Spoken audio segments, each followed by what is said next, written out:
வணக்கம் DPK tax. Vijay டிவியில் சிறகடிக்க ஆசை சீரியல் தொடர்ந்து பல மாதங்களாக நம்பர் ஒன் சீரியலாக ஒளிபரப்பாயிட்டு வருது. இந்த சீரியலில் ரொம்பவும் முக்கியமான கதாபாத்திரத்தில் நாச்சியார்ன்ற கதாபாத்திரத்தில் முத்து அவங்களோட பாட்டியாக நடிக்கிறவங்கள பற்றின பயோகிராஃபி தான் நம்ம இந்த வீடியோவில் பார்க்க போகிறோம்.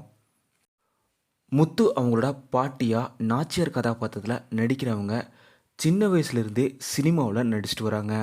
இவங்க 1966ஆம் ஆண்டு எம்ஜிஆர் நடிப்பில் வெளியான தனிப்பிறவின்ற படத்தில் எம்ஜிஆர் அவங்களோட தங்கையா சங்கவின்ற கதாபாத்திரத்தில் ரொம்பவும் சூப்பராக நடிச்சிருந்தாங்க. இதுக்கப்புறம் தொடர்ந்து இவங்களுக்கு பல சினிமா வாய்ப்புகள் கிடைச்சிது. குறிப்பாக பல திரைப்படங்களில் இவங்க ஹீரோயினாகவுமே நடிச்சிருக்காங்க.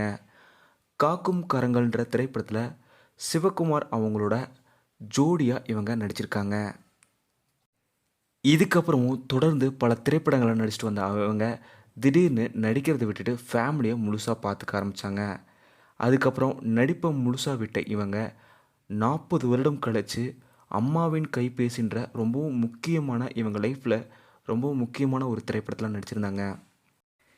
இந்த திரைப்படத்துக்காக இவங்களோட நடிப்பை பாராட்டி தமிழக அரசு விருதுமே தந்திருந்தது. இதுக்கப்புறம் வத்திக்குச்சி உட்பட சில திரைப்படங்களில் நடிச்சிட்டு வந்த இவங்க சீரியல் மேலேயும் கவனம் செலுத்த ஆரம்பித்தாங்க. குறிப்பாக தென்றல் சீரியலில் இவங்க ரொம்பவும் சூப்பராக நடிச்சிருந்தாங்க.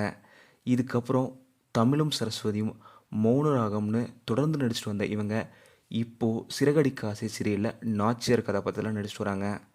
சிறகடிக்க ஆசை சீரியலில் இவங்களோட கதாபாத்திரம் உங்களுக்கு எவ்வளோ பிடிக்கும்னு மறக்காமல் கீழே கமெண்ட்டில் சொல்லுங்கள். இந்த வீடியோ உங்களுக்கு பிடிச்சிருந்தால் லைக் பண்ணுங்கள், கமெண்ட் பண்ணுங்கள், ஷேர் பண்ணுங்கள். டிபிகே டாக்ஸ் இதுவரைக்கும் நீங்கள் சப்ஸ்கிரைப் பண்ணலாம், சப்ஸ்கிரைப் பண்ணுங்கள். மறக்காமல் பக்கத்தில் இருக்க பெல் ஐக்கானை கிளிக் பண்ணிடுங்க.